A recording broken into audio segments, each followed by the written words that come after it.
வணக்கம் நேயர்களே. நேர்முகம் நிகழ்ச்சியின் வாயிலாக உங்களை சந்திப்பதில் பெரும் மகிழ்ச்சி. இன்றைய நேர்முகம் நிகழ்ச்சியில் நாம் சந்திக்க இருக்கின்ற ஆளுமை தமிழக வாழ்வுரிமை கட்சியின் நிறுவனரும் தலைவருமாகிய வேல்முருகன் அவர்களை தான் நாம் சந்திக்க இருக்கிறோம். ஈழப் போராட்டம், கச்சத்தீவு, NLC போராட்டம், பாட்டாளி மக்கள் கட்சியில் இருந்தது, தற்போது விலகி புதுக்கட்சியை ஆரம்பிப்பது வரை பல்வேறு விஷயங்களில் பல்வேறு தளங்களில் அவருடைய நிலைப்பாடு என்ன என்பது குறித்து தான் நம்முடைய இந்த அரசியல் நேர்காணல் நிகழ்ச்சி செல்ல இருக்கிறது. வணக்கம் சார். வணக்கம் சார். இப்போ இந்த நேர்முகம் நிகழ்ச்சியில் உங்களுடைய அரசியல் வாழ்க்கை துவங்கியதிலிருந்து தற்போது வரை என்னென்ன நிலைப்பாடுகள் நீங்கள் எடுத்திருக்கீங்க, அந்தந்த காலகட்டத்தில் நீங்கள் எடுத்ததுக்கான என்னென்ன காரணங்கள், தற்போது என்னென்ன செய்யலாம் அப்படிங்கிற மாதிரியான ஒரு நேர்காணல் நிகழ்ச்சி தான் அந்த நேர்முகம் நிகழ்ச்சி. மகிழ்ச்சி. சொல்லுங்க. முதல் கேள்வியா, எந்த காரணங்களுக்காக பாட்டாளி மக்கள் கட்சியிலிருந்து விலகினீர்களோ, இப்பொழுது புது கட்சி ஆரம்பித்திருக்கிறீர்களோ, அந்த நோக்கம், அந்த இலக்கு நோக்கி தான் உங்கள் பயணம் சென்று கொண்டு இருக்கிறதா? கண்டிப்பாக. நான் பல நேர்முகங்களில் சொல்வது உண்டு, நான் விலகவில்லை, நான் விலக்கப்பட்டேன். என்ன நோக்கத்திற்காக, என்ன காரணத்திற்காக நான் விலக்கப்பட்டிருக்கிறேன் என்பது பல்வேறு ஊடகங்களிலும் பத்திரிகையாளர் சந்திப்பிலும் நான் சொல்லியிருக்கிறேன்.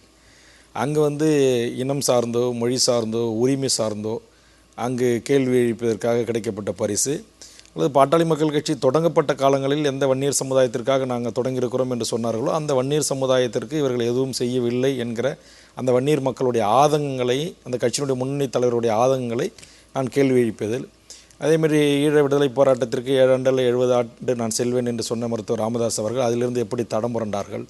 அங்கே 1.5 லட்சம் தமிழர்கள் செத்து மடிந்து கொண்டிருக்கின்ற போதும் தனது மகன் திரு அன்புமணி அவர்கள் மத்திய அமைச்சர்கள் இடம்பெற்றிருந்த வரையில் இவற்றை எல்லாம் நான் கேள்வி எழுப்பிய காரணத்தால் அந்த கட்சியிலிருந்து நான் விலக்கப்பட்டேன்.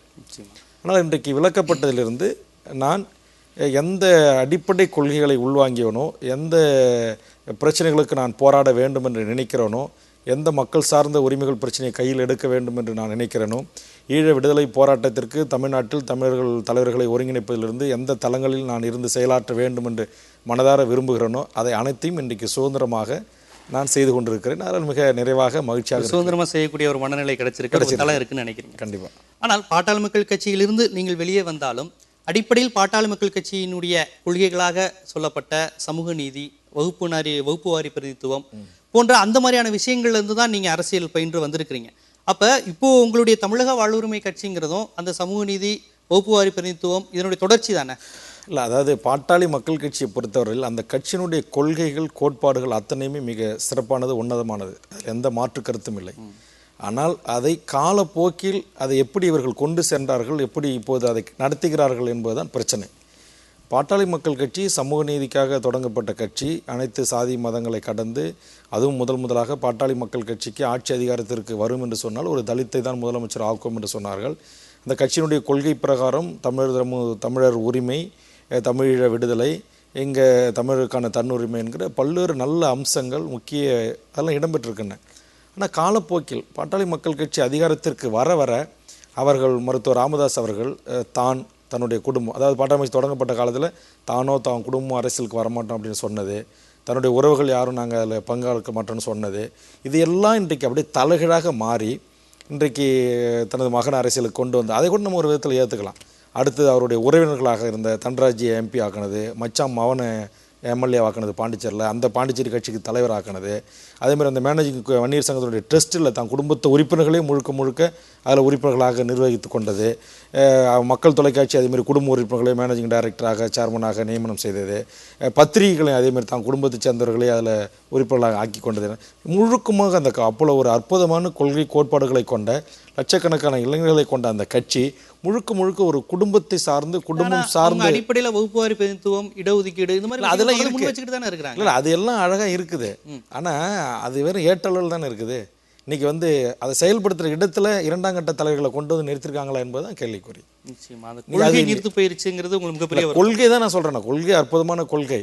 ஆனால் அந்த கொள்கையை நடைமுறைப்படுத்தல இடத்துல இருக்கக்கூடியவர்களை, அந்த கொள்கைக்காக உயிர் நீத்த அந்த குடும்பத்தின் பிரதிநிதிகள் அங்கே வைக்கிறாங்களா? இடஒதுக்கீடுன்னு சொன்னாங்க. இன்றைக்கி இடஒதுக்கீட்டு கொள்கையை முன்னிறுத்தி இவங்க நடத்துகிற மாநாடுகளில், கருத்தரங்குகளில் அந்த 21 குடும்பங்கள் இடஒதுக்கீட்டுக்காக உயிர் நீத்தார்கள். அந்த குடும்பத்தின் பிரதிகளை இவர்களை கொண்டு வந்து அரசியல்படுத்தி, அரசியலாக்கி அவர்களுக்கான ஒரு அரசு அதிகாரத்தை கைப்பற்றி தந்திருக்கிறார்களா? இல்லை குறைந்தபட்சம் ஒரு வேலைவாய்ப்பு உரிமையை பெற்று தந்திருக்கிறார்களா? ஆக அது எதுவுமே இல்லை. பாமக பற்றி இது போன்ற குற்றச்சாட்டுகளை உங்களுக்கு முன்னாடியே சொல்லி வெளிவந்தவங்க எல்லாருமே பாத்தீங்கன்னா உங்களை மாதிரி தனி கட்சி ஆரம்பிச்சாங்க. இப்போ தமிழ் பாட்டாளி மக்கள் கட்சி பேராசிரியர் திருன்னு ஆரம்பிச்சாரு, பூத்தா இளங்கோன் போன்ற நிறைய பேர் வந்து வெளியே வந்தவங்கலாம் ஏதோ ஒரு கட்சியில தான் கடைசியில் 2 திராவிட கட்சிகளில் ஏதாவது ஒரு கட்சியில் திமுக அதிமுக மாதிரி ஐக்கியமானது தான் வரலாறா இருக்கு. ஆனா நீங்க மட்டும்தான் வெளியே வந்து எந்த கட்சியிலும் இணையாம தனியா கட்சி ஆரம்பிச்சு உண்மையான பாட்டாளி மக்கள் கட்சியின் கொள்கையை நிறைவேற்றுவேன் அப்படின்னு சொல்லியிருக்கிறீங்க. இது வந்து சாத்தியமா? அப்போ உங்களுடைய இலக்கு இந்த அரசியல் பயணத்தில் அரசியலுங்கிறது எப்படி இருக்குங்கிறது உங்களுக்கு நல்லா தெரியும். இந்த காலகட்டத்தில் நீங்க வந்து தனியா ஒரு பெரிய கட்சிகளோட துணை இல்லாமல் தனியா ஒரு இயக்கமா தொடர்ந்து நினைக்க முடியும்னு நினைக்கிறீங்களா? அதுக்கு நீங்க கேட்ட கேள்வியிலே பதில் இருக்க. பாட்டாளி மக்கள் கட்சியிலிருந்து வெளியேற்றப்பட்ட பேராசிரியர் தீரன் அவர்களோ, பூத்தா இளங்கோவன் அவர்களோ, பூத்தா அருள்மொழி அவர்களோ, பண்டுட்டியார் அவர்களோ, அல்லது பாட்டாளி மக்கள் கட்சியோடு இணக்கமாக இருந்து கொண்டு பாட்டாளி மக்கள் கட்சி நிகராக அல்லது வன்னியர் சமூகத்திற்காக ஒரு மாற்று அரசியல் கட்சி நடத்த வேண்டும் என்று முயற்சி எடுத்த திரு வாழப்பாடி ராமமூர்த்தி அவர்களோ, திரு ஜெகத்ரட்சகன் போன்றவர்களோ, திரு ஏ.கே. நடராஜன் போன்றவர்கள், எண்ணற்ற தலைவர்கள், திரு சி.என். ராமமூர்த்தி போன்றவர்கள், திரு வன்னியடிகளார் போன்றவர்கள், எண்ணற்ற வன்னியர் சமூகத்தினுடைய தலைவர்கள் எல்லாம் அதற்கான முயற்சியை மேற்கொண்டு அந்த பணிகளில் ஈடுபட்டு வருகின்ற போது பாட்டாளி மக்கள் கட்சியால் மிரட்டப்படுவார்கள், தாக்குதலுக்கு உள்ளாக்கப்படுவார்கள், வெடிகுண்டு வீசப்படும், கொலை முயற்சி தாக்குதல்கள் நடக்கும்.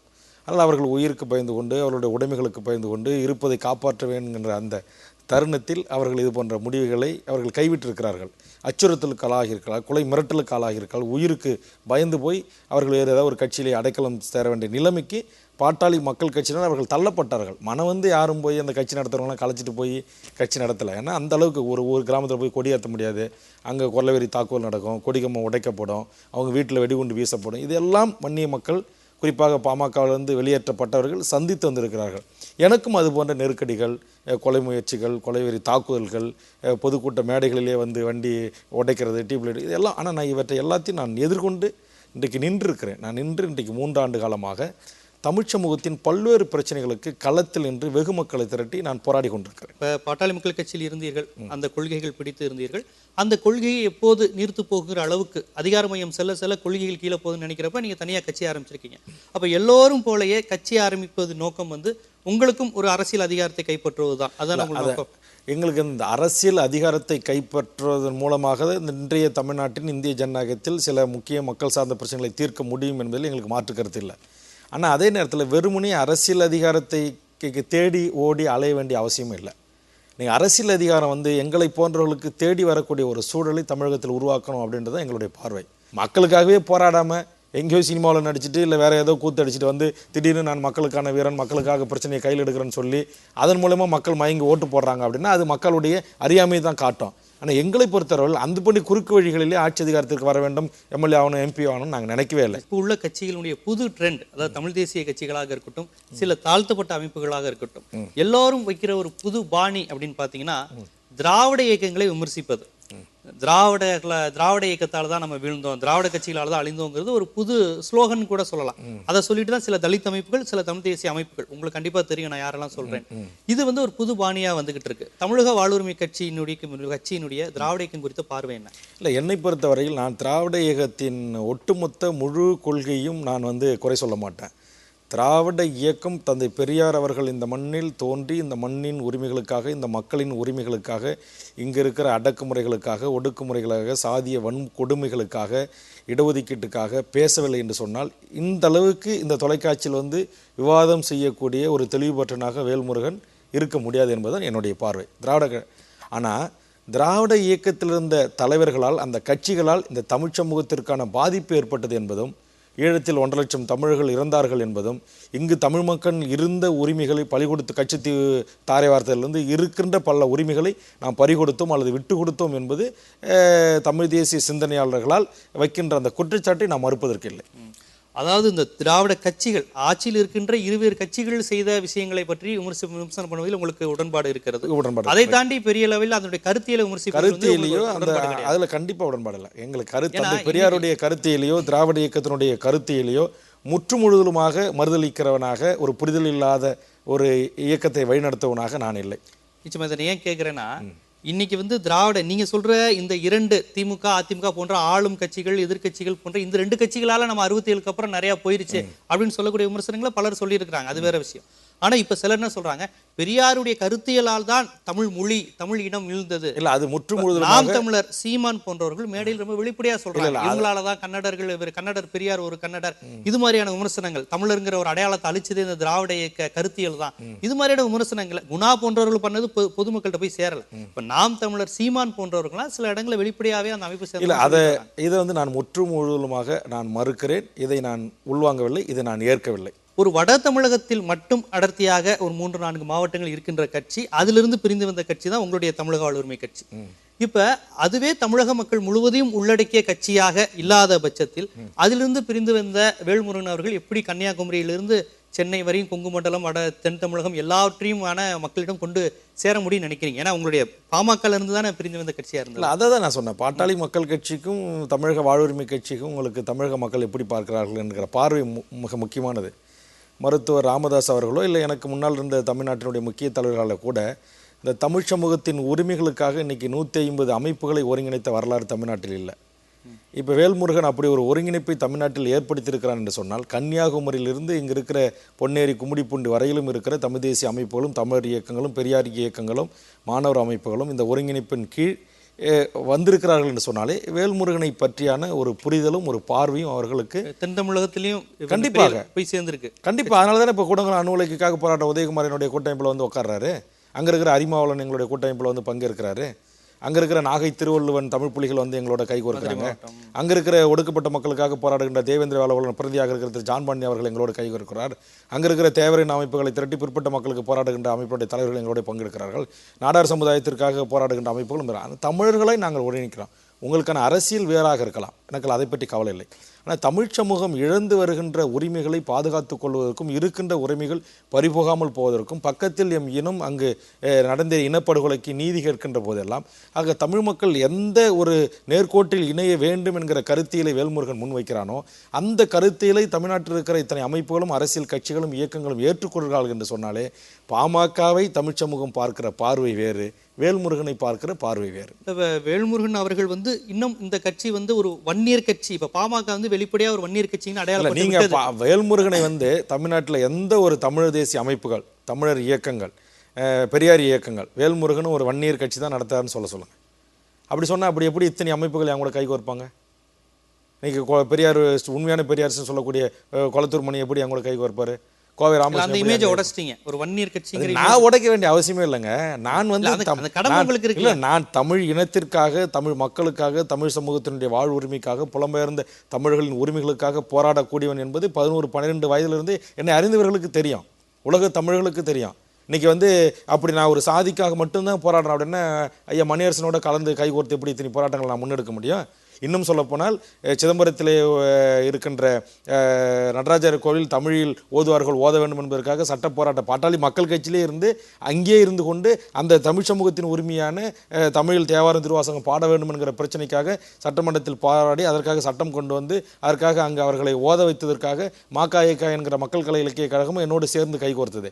ஆக இன்னைக்கு விடுதலை சிறுத்தைகள் என்னோடு சேர்ந்து, ஆக நான் ஒரு குறிப்பிட்ட சாதிக்கான தலைவனாக மட்டும் இருந்தால் நிச்சயமாக தமிழ்நாட்டில் இருக்கிற இத்தனை அரசியல் அமைப்புகள், இத்தனை மாணவர் அமைப்புகள், இத்தனை தமிழ் தேசிய இயக்கங்கள் எனக்கும் நான் என்னுடைய வேண்டுகோளை ஏற்று என்னுடைய ஒருங்கிணைப்பின் கீழ் இவர்கள் வந்திருக்க மாட்டார்கள். பாட்டாளி மக்கள் கட்சி, கொங்கு நாட்டில் உள்ள சில கவுண்டர் அமைப்புகள், தென் தமிழகத்தில் உள்ள சில முக்குளத்தூர் அமைப்புகள், குறிப்பாக இந்த 3 சமூகங்கள் தான், கவுண்டர் சமூகம், முக்குளத்தூர் சமூகம், வன்னியர் சமூகம், இவங்க 3 பேருமே அந்த அடிக்கடி அந்த கூட்டங்கள் கூட்டி அவங்க வைக்கிற முக்கியமான விஷயங்கள், தமிழ்நாட்டில் வந்து பெரும்பான்மை சமூகமாக இருக்க வன்னியர் சமூகமோ முக்குளத்தூர் சமூகமோ, இப்போ முதலமைச்சர் ஒரு முக்குளத்தூர் சமூகம் இருக்கிறார், அது வேற, கவுண்டர் சமூகமோ வந்தது கிடையாது, பெரும்பான்மை சமூகங்கள் வந்து தமிழ்நாட்டை ஆண்டதே இல்லை, இந்த பெரும்பான்மை சமூகங்கள் ஆள வேண்டும் அப்படிங்கிற ஒரு அரசியல் முழக்கம் வந்து இந்த பெரும்பான்மை சமூகத்திலிருந்து வருது. வன்னியர் சமூகத்திலிருந்தோ, கவுண்டர் சமூகத்திலிருந்தோ, முக்குளத்தூர் சமூகத்திலிருந்தோ அடிக்கடி எழுப்பப்பட்டு வருகிறது. இந்த விஷயத்தை நீங்க இப்போ எப்படி பார்க்குறீங்க? இதில் உங்க அரசியல் பார்வை? என்னுடைய பொறுத்தவரையில் உலக நியாதி என்பது எல்லா நாடுகளிலுமே பெரும்பான்மை ஆள வேண்டும், சிறுபான்மை பாதுகாக்கப்பட வேண்டும், அதில் எந்த மாற்று கருத்து இல்லை. பெரும்பான்மையாக இருக்கிற வன்னியரோ முக்குளத்தோரோ நாடார்களோ தாழ்த்தப்பட்ட மக்களோ இந்த நாட்டை ஆள வேண்டும், அதில் எந்த மாற்று கருத்து இல்லை. ஆனால் நாங்கள் மட்டுமே தான் ஆள வேண்டும் என்கிற பிரச்சனை வருகின்ற போது தான் இங்கே சிக்கல். இன்றைக்கி உலகத்தினுடைய நியாயம் என்ன? இப்போ வாக்காளர் கூட தேர்ந்தெடுத்து ஒரு பிரதிநிதியை தேர்ந்தெடுக்கிறாங்கன்னா பெரும்பான்மை மக்கள் வாக்களித்தால் தான் அவங்க அந்த நாட்டுக்கு முதலமைச்சராகவோ பிரதமராக வர முடியாது. அதுமாதிரி தமிழ்நாட்டில் மிக பெரும்பான்மை சாதிகளாக இருக்கிற தமிழ் சாதிகள், இவங்க ஒன்றும் அந்நியர்கள் கிடையாது. அந்நியர்கள் கிடையாது, தேவர்கள் அந்நியர்கள் கிடையாது, நாடார்கள் அந்நியர்கள் கிடையாது, தாழ்த்தப்பட்ட மக்களும் இன்றைக்கி அந்நியர்கள் கிடையாது. இவர்களெல்லாம் இந்த மண்ணின் பூர்வீகுடி மக்கள், இந்த மண்ணுக்கு சொந்தக்காரர்கள், இந்த மண்ணை ஆண்டாண்டு காலமாக நேசித்தவர்கள், இந்த மண்ணை ஆண்டாண்டு காலமாக ஆண்டவர்கள். ஆக அவர்கள் மீண்டும் ஒரு முறை ஆள வேண்டும் என்பதில் எந்தவித தவறும் இல்லை. ஆனால் அந்த ஆளுமை என்பது தமிழ்நாட்டில் இருக்கிற பிற்படுத்தப்பட்ட, ஒடுக்கப்பட்ட, தாழ்த்தப்பட்ட, வஞ்சிக்கப்பட்ட சமூகங்களுக்கு எதிராக மாறிவிடக்கூடாது. அவர்களுடைய வயிற்றெரிச்சலையும் அவர்களுடைய கோபத்தையும் உள்ளாக்கி எதிராக பாவித்து கொண்டதாக இருக்கக்கூடாது. அவர்களையும் அறிவினைத்து பாமகவினுடைய கொள்கை கோட்பாடு என்பது வன்னியர் மட்டும் ஆள வேண்டும் என்பது அல்ல. இங்கே என்ன இப்போ சிக்கல் என்னன்னா, இப்போ சமீப காலத்தில் வன்னியன் வாழ வேண்டும் என்றால் வன்னியன் ஆள வேண்டும் என்கிற இந்த கோரிக்கையை தான் இதர சாதி மக்களுக்கு கோபத்தை உண்டுகிறது. அவர்களுடைய எதிர்ப்பகமே இவர்கள் தேடிக்கொள்கிறார்கள். என்னை பொறுத்தவரையில் பாமக ஆள வேண்டும் என்று சொன்னால், பாமகவினுடைய கொள்கையை ஆள வேண்டும் என்று சொன்னால் அதை தமிழ்நாட்டில் இருக்கிற யாருமே குறை சொல்லவே முடியாது. ஏன்னா பாமகவினுடைய கொள்கையும் அதனுடைய லட்சியங்களும் அதனுடைய கோட்பாடுகளும் தமிழ்நாட்டில் இருக்கிற அனைத்து சமூக மக்களுக்கும் ஏற்றுக்கொள்ளக்கூடியதாக, அனைத்து சமுதாய மக்களும் பாராட்டக்கூடியதாகத்தான் இருந்தது. ஆனால் இன்றைக்கு அதில் இருக்கிற அதிதீவிர சில பேரால் முழுக்க இப்படியான கோஷங்களை முன்வைக்கின்ற போது, இப்படியான முழக்கங்களை சுவரெழுமங்களை எழுதுகின்ற போது, ஆக மற்றவர்கள் இவங்க மட்டும் ஆளணும்னா அப்போ நம்மளாம் என்ன ஆகிறது அப்படின்ற கேள்வி எழுது. என்னை பொறுத்தவரையில் தேவர்களோ, வன்னியர்களோ, நாடார்களோ, தாழ்த்தப்பட்ட மக்களோ அவர்கள் அதுக்கு தான் நான் சொல்ல வரேன். நீங்கள் அந்த கட்சியினுடைய கொள்கை என்பது ஆதி தமிழர்கள் முதலாக பாட்டாளி மக்கள் கட்சி ஆட்சிக்கு வந்த முதலாக தாழ்த்தப்பட்டவரை தான் நாங்கள் முதலமைச்சர் ஆக்குவோம் என்று சொன்னார்கள். இன்னைக்கு அதிலிருந்து மாறுகின்ற போது தான் இதுக்கு பதட்டம் வருகிறது, பிரச்சனை வருகிறது. ஆட்சி அதிகாரத்தை கைப்பற்ற வேண்டும்னா ஒரு சமூகம் மட்டுமே தான் நாங்கள் ஆளுவோம் அப்படின்னு சொன்னால் அது தமிழ்நாட்டின் இந்த சூழலில் நிச்சயமாக சாத்தியமே இல்லை. இப்போ ஒரு திராவிட இயக்க மரபு, திராவிட இயக்க கொள்கைகள், பெரியாருடைய சிந்தனைகள் ஆரம்பித்து பாட்டாளி மக்கள் கட்சியில் சமூக நீதி, இடஒதுக்கீடு போன்ற போராட்டங்களை தொடர்ந்து நடத்தி தற்போது தமிழக வாழ்வுரிமை கட்சியினுடைய நிறுவனராக, தலைவராக ஒரு பரிணாமம் பெற்று நிற்கிறீங்க. இப்போ அடிப்படையில் உங்களுடைய இப்போ ஒரு 1/4 நூற்றாண்டு பயணம் என்பது இந்த மிகவும் பிற்படுத்தப்பட்டிருக்கக்கூடிய, ஒடுக்கப்பட்டிருக்கக்கூடிய வன்னியர் சமூக மக்கள், இன்னும் அதிக அளவில் குடிசைவாசியாக இருக்கக்கூடிய வன்னியர் சமூக மக்களுடைய மேம்படுத்துவது ஒரு பிரதான நோக்கமாக கொண்டு செயல்பட்டவர்கள் நீங்கள். பாட்டாளி மக்கள் கட்சியில் இருக்கும்போதும் சரி, இப்பயும் அது ஒரு பிரதான நோக்கமாக இருக்கு. எந்த அளவுக்கு நீங்கள் 89, 90 இருந்து இப்போ 2014 வரையும் நீங்கள் வன்னியர் சமூக மக்களுடைய வாழ்வாதாரத்தில் உயர்த்திருக்கீங்க. இதுவரையும் ஒரு நீதிபதியில் கூட ஒரே ஒருவர் தான் வன்னியர் நீதிபதியாக இருக்கிறார், உயர்நீதிமன்ற நீதிபதியாக இருக்காருன்னு சொல்கிறாங்க. இன்னும் வட தமிழகம் தான் ஒவ்வொரு நம்மளுடைய விவாதத்தில் கூட நீங்கள் கலந்துக்கிட்டீங்க. 10ஆம் வகுப்பு தேர்வு வந்தப்போ ஒரு விவாதத்தில் எப்போவுமே தருமபுரி, கடலூர் மாவட்டம், விழுப்புரம் மாவட்டம் எல்லாம் பார்த்தீங்கன்னா வட தமிழகம். அதில் வட தமிழகங்கிறப்ப பெரும்பான்மை வன்னியர் சமூகங்கள் இருக்கிற ஆதி திராவிடர் மக்கள் இருக்கக்கூடிய அந்த பகுதி தான், நீங்கள் அரசியல் களம் காணுகின்ற பகுதி தான் கல்வியில் பின்தங்கி இருக்கிறது, வன்னியர் சமூகம் பின்தங்கி இருக்கிறது. அப்போ 25 வருட கால பாட்டாளி மக்கள் கட்சியில் இருந்தவருக்கும் இப்போ இருந்தவருக்கும் என்ன ரிசல்ட் கிடைச்சிருக்கு? வன்னியர் மக்கள்கிட்ட என்ன அடுத்த கட்டம் போய் நகர்ந்துருக்கு கல்வி, சமூகம், பொருளாதாரத்தில்? இல்லை, அதான் வன்னியர்கள் கல்வி பொருளாதாரத்தில் கடந்த 25 ஆண்டுகளை விட இப்போது மேம்படைந்திருக்கிறார்கள், கொஞ்சம் கல்வி பெற்றிருக்கிறார்கள், வேலைவாய்ப்பு பெற்றிருக்கிறார்கள் என்பது ஓரளவுக்கு ஆறுதல் அளிக்கக்கூடிய விஷயங்கள். ஆனால் முழுவதுமாக அந்த சமூகம் தமிழ்நாட்டுடைய நீங்கள் சொன்ன மாதிரி ஒரு மிகப்பெரிய ஒரு சமூகம் எல்லா நிலைகளிலும் இன்றைக்கு தண்ணீர் பெற்றிருக்கிறார்களா என்று சொன்னால் இல்லை. அதுக்கு என்ன காரணம்? இப்போ மருத்துவர் ராமதாசி போன்றவர்கள் தான். இவங்க என்ன முன்வைத்தாங்கன்னா, மத்தியில் 2% வன்னியர்களுக்கு இடஒதுக்கீடு, மாநிலத்தில் 20% வன்னியர்களுக்கு தனி இடஒதுக்கீடு நாங்கள் பெற்றுத்தருவோம் அப்படின்னாங்க. ஆனால் அப்படி கோஷம் வச்சு முன்வைத்து வந்தவங்க இந்த மத்தியில் இவங்க மத்திய அமைச்சராக 12 ஆண்டு காலம் இருந்தாங்கல்ல, ஒரு நாட்கள் கூட அந்த மக்களுடைய பிரச்சனைகளையோ அந்த மக்களுக்கான உரிமைகளை குறித்தோ இவர்கள் டெல்லி நாடாளுமன்றத்திலேயோ அமைச்சரவையிலையோ ஆலோசனை கூட்டத்தில் முன்வைக்கவில்லை.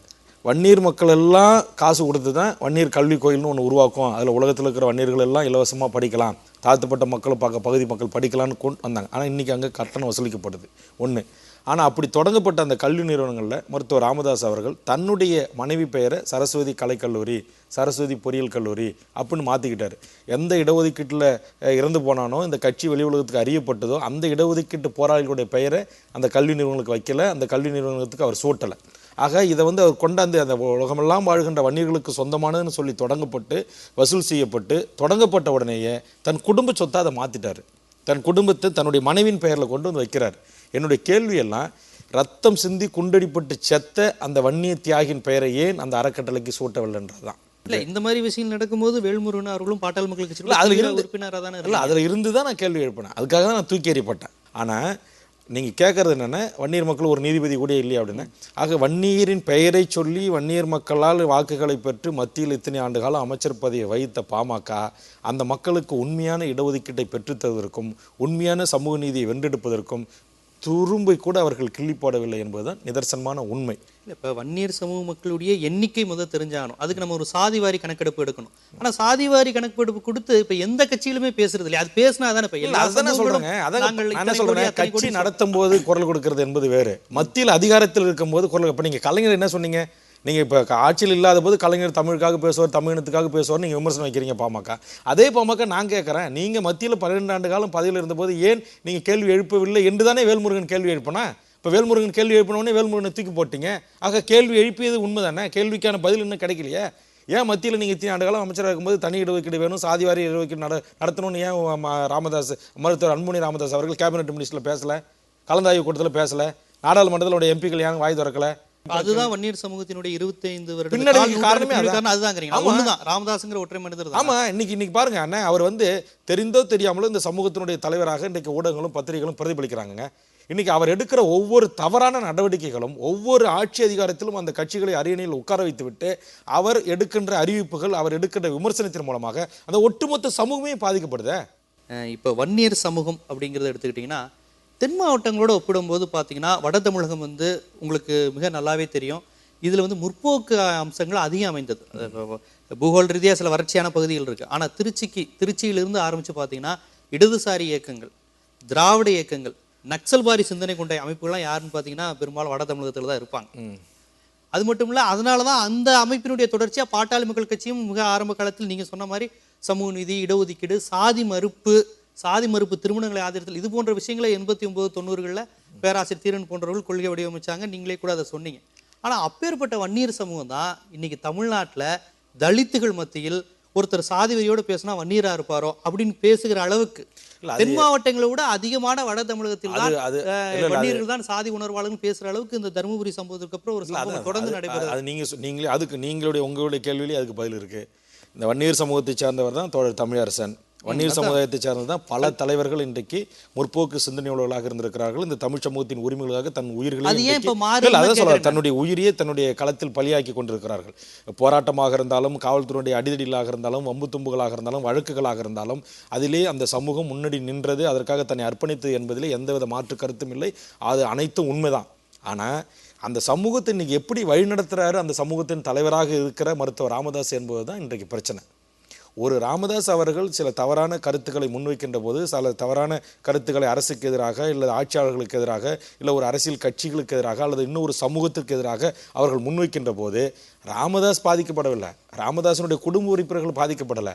ஆனால் அந்த சமூகத்தில் இருக்கிற அப்பாவி வன்னியர்கள் பாதிக்கப்படுறான், அப்பாவி இளைஞர்கள் பாதிக்கப்படுறான். அதை ராமதாஸ் ஒரு காலத்திலும் உணர்ந்ததாக தெரியவே இல்லை. ஆக இதில் இன்னைக்கு வன்னியர், நீங்கள் தான் கேள்வியிலே பதில் இருக்குன்னு நான் சொல்லிட்டேனே. வன்னியர் சமூகத்தில் தோன்றிய அனைவருமே சாதி வெறியர்கள் அல்ல. இல்லை, இப்போ சமீப காலமாக தான் இப்போ தென் தமிழக அதான் அதுக்கு யார் காரணம்? அதுக்கு பேசுகிறவர் தானே காரணம். அதுக்கு நீங்கள் எப்படி ஒட்டுமொத்த ஒரு சமூகத்தையும் நம்ம குற்றம் சொல்லக்கூடாது. இப்போ தாழ்த்தப்பட்ட சமூகத்தில் கூட ஒரு சில இளைஞர்கள் நடந்து கொண்டு இருக்கிறது. அதாவது வட தமிழகத்தில் இந்த அளவுக்கு சாதி கலவரங்கள் நடந்தது கிடையாது. அதை நடக்க சேத்தியார் தோப்பு நடந்தது, அதுக்கப்புறம் பார்த்தீங்கன்னா தர்மபுரி தான். தென் தமிழகத்தில் வாரத்துக்கு ஒரு முறை கலவரம் நடந்தது. அதை தான் சொல்றேன், அதை விட அதிகமாக இப்போ நடந்துகிட்டு இல்லை. அப்போ அதுக்கு அந்த புரிதலை உருவாக்கி இந்த வட தமிழ்நாட்டில் சாதி கலவரங்கள் இல்லாமல், சமூக பதற்றங்கள் இல்லாமல் இந்த சமூக மக்கள் ஒற்றுமையாக இருக்க வேண்டும் என்று எத்தனையோ வன்னியர் தலைவர்கள் நினைக்கிறார்கள். நான் இது பண்ணல, ஆனா அது வெற்றி பெற்று வருதே. இப்போ அவங்களோட கலவரம் எங்க வெற்றி பெற்றது? இப்போ நீங்க அப்படி சொல்லியிருந்தாக்க பாட்டாளி மக்கள் கட்சி இன்னைக்கு இந்த தேர்தல் என்ன ஆச்சு? வெறும் 30 இடங்களில் நின்று 3 இடம் தான் ஜெயிச்சிருக்காங்க. 8 இடங்களில் பாமக நின்று வெறும் 1 இடம் தான் ஜெயிச்சிருக்காங்க. எங்கேயோ ஒரு இடத்தில் அந்த சாதிய கணக்கு வெற்றி பெற்று விட்டது என்றால் ஒட்டுமொத்த இடத்திலும் தமிழ்நாட்டில் வெற்றி. நான் அங்கே தான் கேட்க வரேன். அதாவது இப்போ உங்களுக்கு தெரியாது, வட தமிழகத்தில் அம்பேத்கர் சிலையை திறந்தது தலித் மூவ்மெண்ட் கிடையாது, ராமதாஸ் தான் திறந்தார். கண்டிப்பா நீங்களா அது கூட இருந்திருப்பீங்க. ஆமா, தென் தமிழகத்தில் ஒரு முக்குளத்தூர் அம்பேத்கர் சிலை திறந்ததா சரித்திரம் கிடையாது. கொங்கு மண்டலத்தில் ஒரு கவுண்டர் அம்பேத்கர் சிலையோ, ஏன் பெரியார் சிலையை திறந்ததா கூட சரித்திரம் கிடையாது. ஆனால் இங்கு மட்டும்தான் அம்பேத்கர் சிலையை திறந்து வைத்தது ஒரு வன்னியர் சமூகத்தை மாத்தி பண்ணணும். அப்ப அதுக்கு என்ன நிர்பந்தம் ஏற்பட்டிருக்கு அதான் கேட்கிறேன். அப்படி பண்ணவங்க முற்றிலும் தன் கொள்கைக்கு எதிராக சாதி உணர்வை தூண்டி ஏன் அரசியல் பண்ணணும்? அவங்க கிட்ட தான் கேட்கணும். அப்படி ஒரு அரசியல் இல்ல, நான் நீங்க அந்த பிராந்தியத்தை சேர்ந்தவங்க முறையில் அந்த அரசியலை நேரடியா பார்த்தவங்க முறையில் கேட்கறேன். அதான் சூழல் என்ன ஏற்பட்டு அதுதான் நான் சொல்றேங்க. தொடர்ந்து சட்டமன்றத்தில் தோல்வி, நாடாளுமன்றத்தில் தோல்வி, உள்ளாட்சி தேர்தலில் தோல்வி, தோல்வியின் விளிம்பில் நிற்கிற மருத்துவர் ராமதாஸ் எப்படியாவது மீண்டும் இழந்த இடத்தை பெறுவதற்காக துடிக்கிறார். அதனுடைய வெளிப்பாடு தான் இன்னைக்கு இது போன்ற பிரச்சனைகள்லாம் எழுகிறது என்பதுதான் என்னுடைய பார்வை. நிச்சயமா. இப்ப இந்த தருமபுரி சம்பவத்திற்கு எல்லா கட்சிகளுமே கண்டனம் தெரிவிச்சாங்க. இப்ப தமிழக வாழ்வுரிமை கட்சி அப்படிங்கிற முறையில தருமபுரி சம்பவத்தை நீங்க எப்படி பாத்தீங்க? உங்க தொண்டர்கள் அதை எப்படி எதிர்கொண்டாங்க? அங்க நடந்த ஒரு பதட்டமான வன்னியர்கள் ஆதி திராவிடர் மத்தியில் ஏற்பட்ட பதட்ட சொல்லி நீங்க எப்படி? நான் இந்த சம்பவம் நடந்த உடனே சேலத்துக்கு போய் சென்று அங்கே பத்திரிகையாளர்கள் அழைத்து 2 பேரும் ஒடுக்கப்பட்ட சமூகம், தாழ்த்தப்பட்ட வஞ்சிக்கப்பட்ட மக்கள், கண்டிப்பாக இந்த 2 சமூகத்தில் உள்ள மோதல்கள் கூடாது என்பதில் நான் மிக தெளிவாக இருந்தேன். அதற்கான இந்த 2 சமூக மக்களிடத்தில் அமைதி ஏற்படுத்துவதற்கான எல்லா முயற்சிகளையும் நாங்கள் மேற்கொண்டோம். என்னை பொறுத்தவரையில் சாதிய ரீதியான இது போன்ற ஒரு உணர்ச்சியின் அடிப்படையில் சாதிய ரீதியான மோதல்கள் தமிழ்நாட்டில் எங்குமே கூடாது என்பதுதான். ஏன்னா அதை தூண்டுறவனோ அல்ல அதில் முன்னணி எடுத்து நடத்துகிறவனோ தப்பித்து விடுவான். ஆனால் அப்பாவி வன்னியர் மக்களும் அப்பாவி தலித்துகளும் தான் இதில் வம்பு தும்புக்கு வழக்குக்கு ஆளாகுவான். அவன் தான் காவல்துறை வழக்குகளை சந்திப்பான். அவனுடைய எதிர்காலம் தான் பாழா போகும். கடலூர் மாவட்டத்தில் பல ஆயிரம் இளைஞர்கள், தாழ்த்தப்பட்ட இளைஞர்களும் வன்னி இளைஞர்களும் தன்னுடைய எதிர்காலத்தை துளைத்திருக்கிறார்கள். அப்படி ஒரு துளைத்த ஒரு குடும்பத்திலிருந்து வந்தவன் நான். அதனால் இதனுடைய ஆழம் என்ன? இன்னைக்கு வன்னி இளைஞர்களோ தாழ்த்தப்பட்ட இளைஞர்களோ துண்டை கட்டிக்கிட்டு நான் வன்னியர்கள், நான் ஆதி திராவிடர்கள் என்று நான் சிங்கம், நான் சிறுத்தைன்னு சொல்லி அறுவாலோட வீதிக்கு போகலாம். ஆனால் அடுத்த வழக்குகளை வந்த பிறகு அவன் ஒரு பாஸ்போர்ட் எடுத்து வெளிநாட்டில் போய் நான் ஒட்டகம் பேச்சு வாழ்ந்துக்கிறேன்னு சொன்னால் கூட அரசு அனுமதிக்காது. அதுக்கு ஒரு வழக்கில் மாட்டிட்டானா அவன் தொடர்ந்து அந்த குற்ற பரம்பரையாக தான் கருதப்படுவான். அந்த குற்ற வழக்கில் மாட்டக்கூடிய எங்கேயாச்சும் ஒரு பஸ் எரிப்பு நடந்தால் கூட இந்த போராட்ட காலத்தில் ஒரு பஸ் எரிப்பில் உள்ளே போயிருந்தாலும் அடுத்த பஸ் எரிப்பில் ஆட்டோமேட்டிக்காக போலீஸ் பிடிச்சி அவன் அந்த வழக்கில் உள்ள சேர்த்துருவாங்க. ஆக இப்படி தங்களுடைய வாழ்க்கையை நீங்கள் சீரழித்துக் கொள்ளார்கள். உங்களுடைய எதிர்காலத்தை நீங்கள் துவைக்க ஒரு போலீஸ் கான்ஸ்டபிள் வேலை கூட போக முடியாது, ஒரு அரசாங்க பியூன் வேலை கூட அவன் போக முடியாது. தொடர்ந்து உங்க இயக்கம் பண்ணிட்டு கண்டிப்பா நாங்க சொல்றேன், நீங்க யாரும் உணர்ச்சி வசப்பட்டு சாதியின் பெயரால் நடக்கின்ற இது போன்ற வன்முறைகளில் இது போன்ற சாதிய கலவரங்களில் தயவு செய்து ஈடுபடாதீங்க. அப்படிலாம் ஈடுபட்டு அப்படிலாம் வம்பு தும்புக்கு ஆளாகி ஈடுபட்டோ படாமலையோ அந்த கட்சியில் இருந்த காலத்தினால பல்வேறு துன்பத் துயரங்களை அனுபவித்தவன் வேல்முருகன் கண் கூட நேரடியாக பார்த்துருக்குறான். அதனால் நாங்களாம் பட்டதெல்லாம் போதும், இனியும் அது வேண்டாம். எத்தனை ஆண்டு காலம் இன்னும் இந்த சாதிய சண்டையின் மூலமாக நம்முடைய எதிர்காலத்தை நீங்கள் துளைப்பீங்க, உங்களுடைய எதிர்காலத்தை நீங்கள் இழப்பீங்க. நான் கேட்குறேன், அது என்னுடைய கேள்வி ரொம்ப தெளிவான கேள்வி. இந்த சாதிய சண்டைகளால் எந்த பஸ் எரிப்பு வழக்களால் ராமதாஸ் குடும்பத்தார் இதில் உள்ளே போயிருக்காங்களா? அவங்க குண்டாஸ் வாங்கியிருக்காங்களா? அவர்கள் என்எஸ்ஏ வாங்கியிருக்கிறாங்களா? அப்பாவி வன்னியர்கள் தான். அதேமாதிரி இன்றைக்கு விடுதலை சிறுத்தைகள் வன்னியர்களுக்கு மோதல்னு சொல்கிறாங்க. பாட்டாளி மக்கள் கட்சிக்கும் விடுதலை சிறுத்தைகளுக்கு. விடுதலை சிறுத்தைகளோட இன்றைக்கி திருமாவளவன் இன்றைக்கி அந்த வழக்கில் அவரும் அவருடைய முன்னணி தலைவர்களோ யாரும் போகிறதில்ல. ஆனால் அப்பாவியாக இருக்கிற தாழ்த்தப்பட்ட மக்கள். இது தொடர்பான ஒரு கேள்வி தான். இந்த சட்டம் போட்டிலிருந்தே ஒரு பெரிய விவாத பொருளாக இருக்குது. அதாவது இந்த தாழ்த்தப்பட்டோர் மற்றும் பழங்குடியினர் வன்கொடுமை தடுப்பு சட்டம் 1989 வந்ததுலேருந்து இப்போ சமீபத்தில் ரொம்ப விரைவுபடுத்தப்பட்டிருக்கிறாங்க. முக்குளத்தோராக இருக்கட்டும், கவுண்டர் அமைப்புகள், சில வன்னியர் அமைப்புகள் ரொம்ப தெளிவாக சொல்கிறாங்க, பிசிஆர் ஆக்டை எடுத்துடணும். நிறைய தாழ்த்தப்பட்ட அமைப்புகள் இதை மிரட்டி பணம் சம்பாதிக்க தான் பயன்படுத்துகிறாங்க பிசிஆர் ஆக்ட். உங்களுடைய பார்வை என்னது? இந்த பிசிஆர் ஆக்டே எடுக்கணும் அப்படின்றதில் எனக்கு உடன்பாடு இல்லை. ஆனால் அந்த பிசிஆர் ஆக்ட் சில இடங்களில் தவறாக பயன்படுத்தப்படுகிறது என்பது உண்மை. ஆக எங்கே ஒரு அந்த தவறு நடக்கிறதோ அந்த தவறை சுட்டி காட்டி அந்த தவறான வழக்குகளிலிருந்து அவர்களை விடுதலை செய்வதற்காக நாம் போராடலாம், நாம் பேசலாம். ஆனால் ஒரு சட்டமே செல்லாது, இல்லை சட்டமே எடுத்துடணும், அந்த சட்டமே இங்கே கூடாது என்பது என்று சொல்ல முடியாது. ஏன்னா இப்போ நீங்கள் சொன்ன மாதிரி வட தமிழ்நாட்டில் வேணும்னா இந்த சாதிய பிரச்சனைகள் கொஞ்சம் குறைவாக இருக்கலாம், தென் தமிழ்நாட்டில் சாதிய வன்கொடுமைகள் அதிகமாக இருக்கலாம். அது இந்திய முழுக்க இருக்கிற ஒரு சட்டம். இன்னைக்கு பீகார், உத்தரப்பிரதேச பீகார், உத்தரப்பிரதேச இது போன்ற இடங்கள் அங்கே அந்த தாழ்த்தப்பட்ட மக்கள் நடக்க போகக்கூடாதுன்றது, கட்டி கொலை செய்யப்படுகின்றது, பார்த்தாலே தீட்டுன்னு சொல்கிறது, சமமாக பேருந்துகள் இன்னும் உட்கார வைக்காத நிலைமைகள்லாம் இருக்குது. ஆக அந்த நாட்டுகளுக்கெல்லாம் அந்த சட்டம் தேவைப்படுகிறது. ஆனால் சட்டம் தவறாக பயன்படுத்தப்பட்டால் அதை நாம் எதிர்க்கலாம், அதை நீக்க கூறலாம். அதில் எந்தவித மாற்று கருத்தும் இல்லை. ஒட்டுமொத்தமாக அந்த சட்டத்தையே எடுக்கணும் என்று சொல்லுவது எனக்கு ஏற்புடையதில்லை. இப்போ தமிழ்நாட்டை பொறுத்தவரையும் ஈழப்பிரச்சனை, கச்சத்தீவு, முல்லை பெரியாறு, கர்நாடகா இது ஒரு தொடர்ந்த பிரச்சனைகளாக இருக்குது. அதாவது இங்கே உள்ள திமுக, அதிமுக ஆட்சிகள் ஆளும் கட்சியாக இருக்கும்போது ஒரு பேச்சு, எதிர்கட்சியாக இருக்கும்போது மாறி மாறி பேசுறது, உங்களை போன்றவர்கள் அதுக்காக போராட்டம் நடத்துறதுலாம் தொடர்கதையாக இருக்குது. இதை தவிர்த்து நீங்கள் ஒரு இந்தியா லெவலில் பாருங்களேன், பாரதிய ஜனதா, காங்கிரஸ், மார்க்சிஸ்ட் கம்யூனிஸ்ட் கட்சி சிபிஎம்மை சொல்கிறேன், சிபிஐயை நான் சொல்லலை, இது 3 கட்சிகளுமே ஈழம் கிடைக்கக்கூடாதுன்னு தான் சொல்கிறாங்க. கிடைக்க வாய்ப்பில்லை, கேட்காதீங்க அப்படிங்கிறாங்க. பிஜேபிக்காரங்க அகண்ட பாரதங்கிறாங்க, ஆப்கானிஸ்தான், வங்கதேசத்தை சேர்த்து நாங்கள் இந்தியாவை அமைப்போங்கிறாங்க. சரிங்க, 74 வரையும் தமிழர்கள் கையில் இருந்த கச்சத்தீவை இணைங்கன்னு கேட்டால் அது இலங்கையோடைய இறையாண்மையில் பாதிக்கப்படுதுங்கிறாங்க. சிபிஎம்மும் அதை தான் சொல்கிறாங்க, இலங்கையோட இறையாண்மையில் நீ கேட்காதீங்க, கச்சத்தீவு பிரச்சனையில் மூத்த பொதுவுடைமை தலைவர் ராமூர்த்தி கூட சொன்னாராம், ஒரு மொட்டைப்பாறைக்காண்டி இலங்கையோட பகச்சிக்க முடியாது.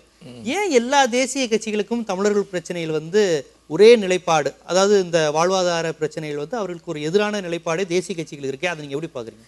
அதான் தமிழன் வந்து தலை நிமிர்ந்து விடக்கூடாது, தமிழன் உரிமை பெற்று விடக்கூடாது, தமிழன் ஆண்டாண்டு காலமாக அடிமையாக இருக்க வேண்டும் என்கிற அந்த பார்வையும் இந்த ஆதிக்க உணர்வும் அவர்களுக்கு இருக்கிறது. அதற்கு காரணம் தமிழகம் ஒரு காலத்தில் உங்களுக்கு தெரியும், தனித்தமிழ்நாடு கேட்ட ஒரு தாயகம், அடைந்தால் திராவிட நாடு இல்லையே சுடுகாடு என்று காங்கிரஸையும் இந்த தேசிய கட்சிகளையும் எதிர்த்து குரல் எழுப்பிய ஒரு நாடு. ஆக அந்த பயம் அவங்களுக்கு இருந்துக்கிட்டே இருக்குது. அந்த பயத்தினுடைய வெளிப்பாடு தான் இன்றைக்கு தமிழக மீனவர்கள் சுட்டு படுகொலை செய்யப்பட்ட அநாத பிணமாக நம்ம வரோம். மலையாளிகள் மீனவர்கள் படுகொலை செய்யப்பட்டால் உடனே திருநாட்டு வழக்கு பதிவு செய்யப்படுகிறது, உடனே அந்த குடும்பத்துக்கு 1 கோடி ரூபா அந்த அரசாங்கம் நிதி தரப்படுது, அந்த இத்தாலி வீரர்கள் கைது செய்யப்படுகிறார்கள். இது எதுலேருந்து கோளாறு அப்படின்னா, என்றைக்கோ தெரிஞ்சோ தெரியாமோ தமிழன் வந்து தன்மானத்தோடு சுயமரியாதோடு கௌரவமோடு எல்லா இயற்கை வளங்களையும் கொண்ட இந்த தாய்மண் தமிழ்மண், ஒரு நாட்டுக்குரிய அத்தனை வளங்களையும் பெற்ற இந்த நாடு ஒரு நாடாக வாழலாம் என்று என்றைக்கோ குரல் கொடுத்திருக்கிறான். அதை தாங்கிக் கொள்ள முடியாத பல சமஸ்தானங்களை ஒன்றாக இணைத்து ஒரு ஆளுகையில் கோலோச்சுகின்ற இந்த ஆதிக்க வெறி பிடித்த அல்ல ஆதிக்க திமிர் பிடித்த இந்த தேசிய கட்சிகள் இப்படி தமிழனை ஆண்டாண்டு காலமாக அடிமையாகவும் உரிமையற்றவனாகவும் டெல்லியை நோக்கி கையேந்துபவனாக வைத்திருக்க வேண்டும் என்கிற ஆசையின் வெளிப்பாடு தான் என்று நான் பார்க்கிறேன். நிச்சயமா. அப்புறம் ஏக இந்தியா கனவில் இருக்கவர்களுக்கு வந்து இந்த தமிழ்நாட்டினுடைய இந்த மாதிரியான பிரச்சனைகள்லாம் அவங்களுக்கு கொஞ்சம் இதா அவங்களுக்கு மனசே வராது. எப்படி கொடுக்க மனசு வரும்? ஆனால் 2 நாட்டுடைய பிரதமர்கள் போட்ட ஒப்பந்தத்தையே இந்த 2 தேசிய கட்சிகளும் பேசாமல், இந்த கம்யூனிஸ்ட் சிபிஎம் உள்பட பேசாமல், இந்த தமிழ்நாட்டு மீனவர்கள் அங்கே போய் மீன் பிடிக்கிறாங்க, அவங்க எல்லையே கிடையாதுடா. அது என்னுடைய எல்லை. இன்னும் சொல்லப்போனால் அப்படியே அந்த கட்சித்தீவு கொடுக்கின்ற போது கூட இந்திரா காந்தி அம்மையார் அவர்களால் போடப்பட்ட ஒப்பந்தத்தில் உறுதி செய்யப்பட்டிருக்கு மீன் பிடிக்கிற உரிமை. அது வந்து ஒரு பாரம்பரிய மீன்பிடி பகுதி என்று அறிவிக்கப்பட்டிருக்கு. அந்த உரிமை நிலைநாட்டப்பட்டிருக்கு. அந்த சரத்தை கூட படித்து தெரிந்து கொள்ளாமல், அந்த சரத்தின் பிரகாரம் இலங்கை நடன்னு சொல்லாமல், அதுக்கு பிறகு 2 அதிகாரிகள் வச்ச ஒப்பந்தத்தை வச்சுக்கிட்டு இவங்க பேசிக்கிட்டு இருக்குது என்பது எவ்வளோ கீழ்த்தரமானது, எவ்வளோ மோசடியானது, எவ்வளோ ஏமாற்றுவத்தையானது சொல்லுங்க. தேசிய கட்சிகள் எல்லாம் நான் கேட்குறேன், அப்படியே இருந்தால் ஒரு ஜனநாயக நாட்டில் நீ தமிழ்நாட்டினுடைய சட்டமன்றத்தினுடைய அவையினுடைய ஒப்புதல் இல்லாமல் எப்படி கலைஞர் அதுக்கு ஒப்புவிச்சாரு? இந்திய நாட்டுடைய நாடாளுமன்ற ஒப்புதலை பெறாமல் எப்படி ஒரு நாட்டுக்கு சொந்தமான ஒரு தீவை, ஒரு பகுதியை இன்னொரு நாட்டுக்கு தாரை வாக்குறதுக்கு யார் அதிகாரம் கொடுத்தா? அதுவே தவறில்லை. இந்திய அரசியலமைப்பு சாசன சட்டத்தின் பிரகாரமே தவறில்லை. சட்டத்தின் பிரகாரம் செய்த ஒரு தவறை நியாயம் கைப்பதற்கு என்ன அருகதை இருக்குது, என்ன யோக்கியது இருக்குது காங்கிரஸுக்கும் பிஜேபிக்கும் சிபிஎம்முக்கும்? அந்த அருகதையும் யோக்கியமே இவருக்கு கிடையாது. சட்டத்தின் ஆட்சி நடத்துறீங்க, சட்டத்தின் ஆட்சியின் பிரகாரம் அது ஒன்றும் கொடுக்கப்படலையே. சட்டத்தின் பிரகாரம் தமிழ்நாடு சட்டமன்றம் அனுமதிச்சிருக்கிறதா? இந்திய நாடாளுமன்றத்தின் அவைகளிலும் அதுக்கு தீர்மானம் நிறைவேற்ற ஒப்புதல் தரப்பட்டிருக்கிறதா? உங்களுடைய சுய லாபத்திற்காக நீங்கள் அதை தாரை வார்த்திருக்கிறீர்கள். இங்கு தமிழ் மக்களுடைய உரிமை பறிக்கப்பட்டிருக்குது. என்னுடைய மீனவ மக்களுடைய வாழ்வாதாரம் பறிப்பு இருக்குது. இந்திய அரசு செய்த அந்த மாபெரும் தவறினால் 600 தமிழக மீனவர்கள் படுகொலை செய்யப்பட்டிருக்கிறார்கள். இன்னைக்கு பல்லாயிரம் கோடி மதிப்புள்ள படகுகள் பறிமுதல் செய்து வச்சு அங்கே இன்னைக்கு மக்கி மண்ணா போயிட்டு இருக்கு. இந்த அவலம் எப்படி இன்னும் தொடர்ந்துகிட்டு இருக்குது? இதை எதிர்த்து தான் நாங்கள் போராடுகிறோம். இந்த உரிமையை கேட்டு தான் நாங்கள் போராடுகிறோம். உங்களுடைய கொள்கை ரீதியான அமைப்புங்கிறது ஏக இந்தியாவை காப்பாற்றுற தேசிய கட்சிகளுக்கு எதிராக தான் நேரடியான போருங்கிறீங்க. ஆமாம், தேசிய கட்சிகள் தேசிய இப்போ நான் கேட்குறேன், தேசிய கட்சிகளுக்கு அருகதையும் தார்மீக உரிமை இருக்குது. இந்திய இறையாண்மை உள்ள நாடு தானே, சட்டத்திட்டங்கள் உட்பட்ட ஒரு நாடு தானே. இந்த இந்திய நாட்டினுடைய எல்லா மாநிலங்களையும் கட்டுப்படுத்துகிற அதிகாரம் இந்திய நாட்டின் நாடாளுமன்றத்துக்கு இருக்குல்ல, இந்திய நாட்டுடைய உச்சநீதிமன்றத்துக்கு இருக்குல்ல. இந்திய நாட்டு உச்சநீதிமன்றம் தான் சொன்னால் 142 அடி அணியை நீரை உயர்த்தி கொள்வதற்கு முல்லை பெரியார் விஷயம் இல்லை. ஏன் மலையாளிகள் ஒன்று சேர்ந்து அங்கே தடுக்கிறான்? அங்கே இருக்கிற தேசிய கட்சிகள் காங்கிரஸ் என்ன பண்ணுது? அங்கே இருக்கிற தேசிய கட்சிகள் சிபிஎம் என்ன பண்ணுது? அங்கே இருக்கிற தேசிய கட்சி பாரதிய ஜனதா என்ன பண்ணிக்கிட்டு இருக்கு? அதை எதிர்த்து போராடிக்கிட்டு இருக்கானா இல்லையா? ஊர்வலம் போறானா இல்லையா? இந்த கட்சிக்காரனால பங்கெடுக்கிறானா இல்லையா? அதை எதிர்த்து இவர்கள் தேசிய கட்சி என்று சொல்லக்கூடியவர்களுக்கு அதை எதிர்த்து அறிக்கை விடுவதற்கோ அதை எதிர்த்து போராடுவதற்கோ தமிழ்நாட்டில் பேசுவதற்கு லாய்க்கு இருக்குதா, யோக்கியது இருக்குதா தேசிய கட்சிகளுக்கு? 250 டிஎம்சி தண்ணீரை திறந்து விடலாம் சொல்லி உச்சநீதிமன்றம் தீர்ப்பளித்திருக்கல. கர்நாடகா உடம்பு மறுக்கிறானே. தேசிய கட்சியினுடைய சார்பான தேவகவுடா பிரதமராக இருந்தார். அவர் எப்படி இன்னைக்கு வரக்கூடாதுன்னு அங்கே அறிக்கை விட்டாரு? தேசிய கட்சியின் மீதும் தேசிய இறையாண்மை மீதும் சத்தியம் எடுத்துக்கொண்டு தானே பங்காரப்பவும் குமாரசாமிக்கு எடியூரப்பாக்கள் இன்னைக்கு முதலமைச்சராக இருக்கிறாங்க. இன்னைக்கு அங்க இருக்கிற சீதாராமையா அதை ஒத்துக்கிறாரா? அதாவது எல்லா மாநிலத்திலும் மாநில உணர்வு மேலோங்க செய்யறாங்க. கண்டிப்பாங்க. தமிழை மட்டும் இந்திய தேசியத்தை இதே சிபிஎம், இதே பாரதிய ஜனதாவும், இதே காங்கிரஸும் ஏன் கர்நாடகத்தில் அவங்க தேசிய கட்சியினுடைய தேசிய பார்வையா அவங்களுக்கு இல்ல? ஏன் மலையாளிகள் தமிழர் விரோத பார்வையா பார்க்காம அங்க அரசியல் லாபமா பாருங்களேன். இங்க தேசிய கட்சியில் ஸ்ட்ராங் கிடையாது. காங்கிரஸும் பாரதிய ஜனதா, கர்நாடகா அரசியல் லாபம் பேசுகின்றவர்கள், அரசியல் நோக்கோடு தேசியத்தை பார்க்கிறவர்கள், நாங்கள் தேசிய கட்சிகள், தேசத்தை பற்றியானவர்கள், தேசத்தை நேசித்துக் கொள்ளுகிறோம் என்று சொல்வதற்கான எந்த அருகதையும் எந்த உரிமையும் அவர்களுக்கு கிடையாதுங்க. எனக்கான இந்த நதிநீர்கள் தேசியமயமாக்கப்பட்டதுன்றீங்க, இயற்கை கொடுக்குற வளன்றீங்க, அதை பக்கத்தில் இருக்கிற சகோதரன் தேக்கி வச்சுக்கிட்டு நான் தரமாட்டேன்னு சொல்கிறேன். அதை வாங்கி கொடுக்க முடியாத உங்கள் தேசியம், உங்கள் இறையாண்மை, உங்கள் இந்திய அரசியலமைப்பு சட்டம் என் தமிழனை மட்டும் நீங்கள் நசுக்குவதற்கும் ஒடுக்குவதற்கும் பயன்படுத்துவது எந்த விதத்தில் நியாயம்? சும்மா ஊரை ஏமாற்றிக்கிட்டு இங்கே தமிழ்நாட்டில் இழிச்சவாயனாக இருக்கிற இருக்கிற தமிழர்களை ஏமாற்றுவதற்கும் வஞ்சிப்பதற்கும் இவனுடைய அரசியல் அதிகாரத்தை பறிப்பதற்கும் இந்த தேசிய கட்சிகள் திட்டமிட்டு செயல்படுகிறார்கள் என்பதுதான் என்னுடைய குற்றச்சாட்டு. ஆக இவர்கள் எதற்காக இவருடைய முகத்திரியை கிழிப்பதற்கு, இவர்களுடைய முகங்களை வெளியுழைத்து காட்டுவதற்காக எல்லா தளத்திலும் தமிழக வாழ்வுரிமை கட்சி போராடும். இப்போ கடந்த 10 ஆண்டுகளாக ஸ்பெக்ட்ரம் ஊழல், காமன்வெல்த் ஊழல், விண்வெளித்துறையில் ஊழல் போன்ற பல்வேறு விஷயங்களை குற்றம் சாட்டி எல்லாத்துக்கும் மேலே ஈழ பிரச்சனை, தமிழர் பிரச்சனை, நீங்கள் சொன்ன இப்போ இவ்வளோ நேரம் விரிவாக பேசுன எல்லா பிரச்சனையும் காரணம் காட்டி காங்கிரஸ் வந்து தமிழகத்திலிருந்து மிகப்பெரிய ஒரு தோல்வியை சந்தித்தது. இந்திய அளவிலும் வேறு சில பிரச்சனைகளுக்காக தோல்வியை சந்தித்தது. அதற்கு மாற்று என்று சொல்லிக்கொண்டு இப்போது ஆட்சி இருக்கின்ற பாரதிய ஜனதா அரசு, அதனுடைய நடுவண் அரசு, அதனுடைய செயல்பாடுகளை இப்போ சமீப காலமாக நீங்கள் எப்படி பார்த்துட்டு வரீங்க? நீங்கள் எப்படி பார்க்குறீங்க? இல்லை, கடந்த கால காங்கிரஸ் அரசை விட மிக மோசமான ஒரு அரசாகத்தான், தமிழர்கள் விரோத அரசாக, தமிழ் இனத்தின் விரோத அரசாக, இந்திய இறையான் மீது பற்று கொண்டு உறுதிமொழி எடுத்துக்கொண்ட பாரதிய ஜனதா அரசு அதற்கு எதிரான கருத்துக்களை தான் முன்வைக்கிறது. இன்றைக்கு ஒரு மதத்தை தூக்கி பிடிக்கின்ற, ஒரு மதத்தின் மீது வெறுப்பை உண்டாக்குகின்ற ஒரு செயலை செய்து வருகிற RSS அமைப்பினுடைய தலைவருடைய பேச்சை இந்திய நாட்டின் வரிமளத்தில் முஸ்லீம்கள், கிறிஸ்தவர்கள், முகமதியர்கள், சைனர்கள், வைணவர்கள், இந்துக்கள் என்று சொல்லக்கூடிய அனைத்து மக்களுடைய வருமானத்தில் இயங்கக்கூடிய ஒரு அரசு தொலைக்காட்சியிலே 1 மணி நேரம் இன்றைக்கு நேரடி ஒளிபரப்பு செய்கிறார்கள் என்று சொன்னால் அவர்கள் அரசியல் அமைப்பின்பால் எடுத்துக்கொண்ட உறுதியை அல்லது சத்தியத்தை மீறி இருக்கிறார்கள். இப்போ எந்த விதத்தில் பாரதிய ஜனதா அரசு நேர்மையான அரசாக நடந்து கொண்டிருக்கிறது? என்ன சொன்னாங்க? இங்கே வந்து ராமேஸ்வரத்தில் மீனவர்களுக்காக தனி அமைச்சகத்தை உருவாக்குனாங்க. எங்கள் ஆட்சி பொறுப்பட்டால் ஒரு மீனவர்கள் கூட அங்கே கைது செய்யப்பட மாட்டாங்கன்னாங்க. இப்போ கொலை செய்யறது சொல்றாங்க. இப்போ கேட்டா அவங்க கொலை செய்யறது இல்லை அப்படிங்கிற பதில் வருது. காங்கிரஸ் ஆட்சியில் கொலை செய்தார்கள், எங்கள் ஆட்சியில் யாரும் சுடப்படுவதில்லை. காங்கிரஸ் ஆட்சியில் இருக்கும்போது கடந்த 5 ஆண்டு காலத்தில் எந்த கொலையும் நடக்கலை. நீங்கள் பேச்சு வந்து மாற்றி பேசக்கூடாது. பிஜி ஒரு தேசிய கட்சிக்கு அது அழகே இல்லை. நீங்கள் என்ன சொன்னீங்க? மீனவர் நலத்துறை அமைப்போம், அதுக்கான பிரச்சனை நிரந்தரமாக தீர்ப்போம். தீர்த்துறீங்களா? படகுகளை பறிமுதல் செய்ய வச்சுட்டு தரமாட்டேன்றான். என்னைக்காச்சும் படகுகளை உடனடியாக ஒப்படைக்கலாம். இன்னும் இந்தியா ஒரு குறைந்தபட்சம் ஒரு எச்சரிக்கை அறிக்கை இந்திய நாட்டுடைய வெளியுறவுத்துறை அமைச்சர் வெளியிட்டிருக்கிறாரா? சொல்லுங்கள். உலகத்தில் இருக்கிற எந்த வெள்ளக்கார நாடுகளும் அங்கே இனப்படுகொலை நடந்திருக்கு. ராஜபக்சே ரத்தக்கரப்படுத்தவன் அவனை நாங்கள் அழைக்க மாட்டோன்னு சொல்கிறீங்க. நீங்கள் காமன்வெல்த் மாநாட்டுக்கு அழைக்கிறீங்க. உத்தரப்பிரதேசில் புத்த கோயிலுக்கு நீங்கள் தான் அழைச்சிங்க, பாரதிய ஜனதா அரசு தான் அழைச்சது. காங்கிரஸ் கூட மோடி பதவியேற்பு விழாவுக்கு வந்து மன்மோகன் சிங் பதவியேற்பு விழாவுக்கு காங்கிரஸ் அழைக்கலாங்க ராஜபக்சாவை. ஆனால் அழைச்சது யார்? மோடி அழைச்சிருக்கிறாரு. ரத்த கரப்படிந்தவனுக்கு வந்து சிவப்பு கம்பள வரவேற்பு காங்கிரஸ் இங்கே இருக்கிற பிஜேபி கொடுக்குது. இது எப்படி என் மக்களுக்கான அரசாக இருக்கும்? எப்படி இந்திய நாட்டு மக்களுடைய ஒற்றுமையை பாதுகாக்கிற அரசாக எப்படி மோடி அரசு இருக்கும்? சொல்லுங்கள். மோடி அரசுன்னு சொல்லக்கூடிய புதிய மாற்றத்தை கொண்டு வருவோம், இந்தியா மிளிரணும். எங்கெங்க இந்தியா மிளிருது? இங்கே தமிழ்நாட்டு உரிமைகளுக்காக இங்கே 50 டன் கோதுமை கேட்டால் உனக்கு கிடையாதுன்றீங்க. 50,000 கோடி திட்டக்குள்ள பணம் கேட்டால் தரமாட்டேன்றீங்க. என்னத்தை நீங்கள் இப்போ செஞ்சு மோடி அரசு இந்த 100 நாள் அரசு இந்த சாதனை வந்து இந்தியாவினுடைய மக்களை பாராட்டுகின்ற வகையில், குளிர்விக்கின்ற வகையில், வணங்குகின்ற வகையில் என்ன திட்டத்தை இப்போ அறிவிச்சிருக்காங்க? ஒன்று சொல்லுங்கள். எதுவுமே இல்லையே. ஆக ஆட்சிக்கு ஏமாற்றம் தான் சொல்றீங்க. கண்டிப்பா பாரதிய ஜனதா அரசு இன்னும் சொல்ல போனா காங்கிரஸ் அரசை விட மிக மோசமான அரசாக, காங்கிரஸ் அரசே பரவாயில்லை என்று இந்திய மக்களும் தமிழக மக்களும் பாராட்டக்கூடிய அரசாக மாறிவிடுமோ என்று எல்லாம் நான் ஐயப்படுறேன். ஏன்னா இவங்களோட நடவடிக்கை அப்படி இருக்கு. ஒவ்வொரு நாளும் வெளியுறவு கொள்கையாக இருந்தாலும் சரிதான், இந்திய நாட்டினுடைய உள்நாட்டு கொள்கைகளாக இருந்தாலும் சரிதான், மற்ற மாநிலங்களை மிரட்டுகின்ற வேலையாக இருந்தாலும் சரிதான், எல்லாவற்றிலும் இவர்கள் காங்கிரஸை விட மோசமான ஒரு செயல்பாடை நோக்கித்தான் பயணிக்கிறார்கள் என்று என்னுடைய பார்வை. இந்த NLC போராட்டம் இது உங்களுக்கு ரொம்ப, அதாவது நீங்கள் ரொம்ப கண்ணுக்கு எதிரிருந்து பார்த்த ஒரு விஷயம். NLC போராட்டம் இது ஒரு பொதுத்துறை நிறுவனம். இப்போ MNCக்கு எதிராக போராட்டம் வருது, அது வேற விஷயம். அங்கே தொழிற்சங்கம் வைக்க முடியாது, தொழிலாளர் நலச்சட்டங்கள்லாம் அங்கே என்னன்னே தெரியாது, அங்கே இலவச மின்சாரம் வழங்கப்படுது, வேலைக்கு உத்தரவாதம் கிடையாது, 1 லட்சம் சம்பளம் வாங்குற தொழிலாளர் கூட அங்கே அமைப்பு சாரா தொழிலாளர் தான். இது மாதிரி அமைப்புகள் எடுத்து நீங்கள் உட்பட இடதுசாரி தோழர்கள் எல்லாம் தொடர்ந்து போராடுறாங்க. ஆனால் இது ஒரு பொதுத்துறை நிறுவனம், தமிழகத்தினுடைய மிக பாரம்பரியமானது, பல விருதுகளை பெற்ற ஒரு இது. அப்படிப்பட்ட ஒரு நிறுவனத்தில் வந்து ஒப்பந்த தொழிலாளர்கள் பிரச்சனை இத்தனை ஆண்டு காலமாக இருந்து வருகிறது. தொடர்ந்து அவர்கள் போராட்டம் நடத்தி வருகிறார்கள். இதை வந்து ஒரு அரசு கண்டுக்காதையும் இந்த நிறுவனம் வந்து தொடர்ந்து அலட்சிய போக்கு நடத்துறது நீங்கள் எவ்வாறு பார்க்குறீங்க?